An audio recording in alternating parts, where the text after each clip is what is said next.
Thank you. It's very pleasant to talk to you.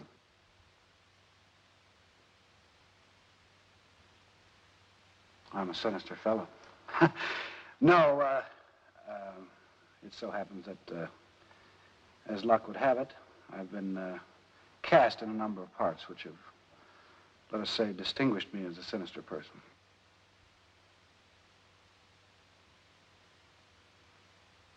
I suppose it's because the face, it's, my wife describes it as a relief map of Afghanistan.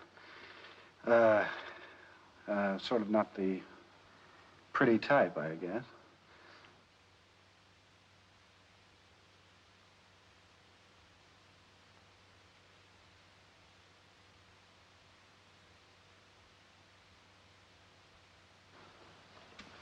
Well, in a career that has lasted about 14 years, I was fortunate or unfortunate enough not to hit what we call the big time until about 5 years ago.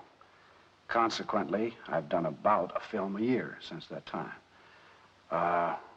Tried to be a little selective and have been very lucky to work with good people in good films.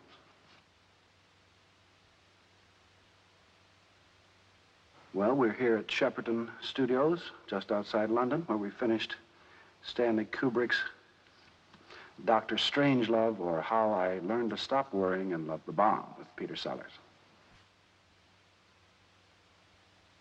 Yes, it is.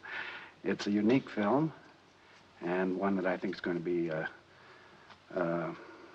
controversial and provocative.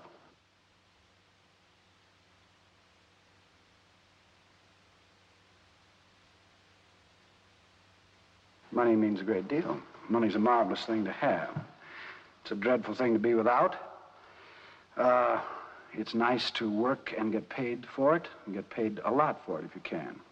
It's also nice, if you can, to do things that you ordinarily wouldn't have an opportunity to, perhaps, to do. Certainly, an example, playing before 2,300 people in Central Park, a live audience, under the stars, is an interesting and rewarding experience. I think it's a shame that more actors can't have it.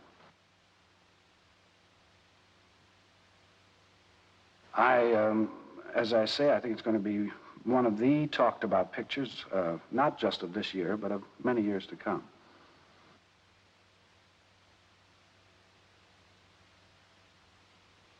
Yes, I just happen to have one on me. Here you are.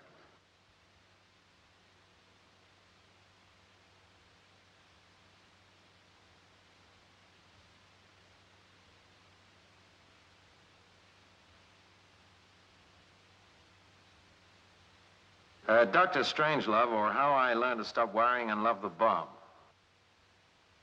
Well, no, this is my ordinary accent. I always talk like this, you know. Yeah.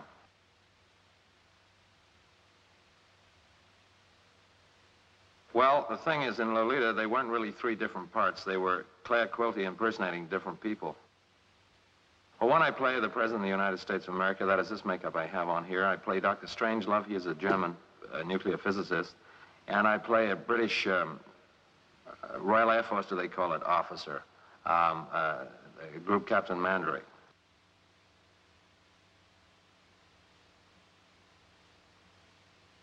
Well, what sort of English would you like? I mean, would you like the sounds around London, or the sounds around the, up north or south, or? See, well, if you want to talk about London, you've got to start off around here with the old Cockney, see? Now, I'll give you a bit of the old griff on that, and it's all down to Lark and very nice. Now, so I don't know, they won't understand a word I'm talking about, obviously, on this show. But then from there we go, you see more of a London accent, which is something like that, you know, which is not quite so. And then we, in quite a different sort of thing, you know, when you go out of the area and you get into more the slightly intellectual approach to life. And then you get slightly more, you know, when you get that type of slightly pimply individuals who have that mode of talking like that. Then, of course, we have the other sorts who live in around London. And another part of London, they talk like that. It's very nice, lovely. You go out of London, as you go to Scotland, there's two types of accents. Well, there's many types of accents in Scotland. One is Glasgow accent and there's Edinburgh accent, which is much more of this way, you know, in the Edinburgh talk. And then we've Birmingham accents. The one that's, I think, nearest to American accent is where they talk down in Cornwall and Devonshire, which is much more of a burr, and they talk very much like that. And, it could be, as a radio commentator over here called John Arlott, and I reckon sometimes that you could really, I think, mistake him for one or two of the American commentators,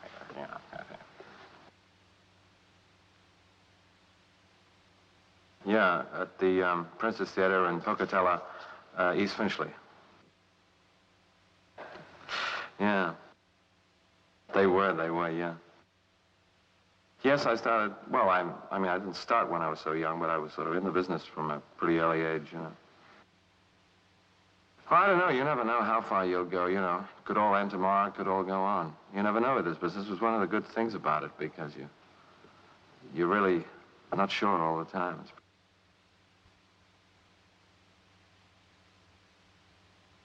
Yes, it was produced by Stanley Kubrick, with whom I did Lolita, and of whom I have very high regard. Yes, as a matter of fact, I have. You can see this one we got here.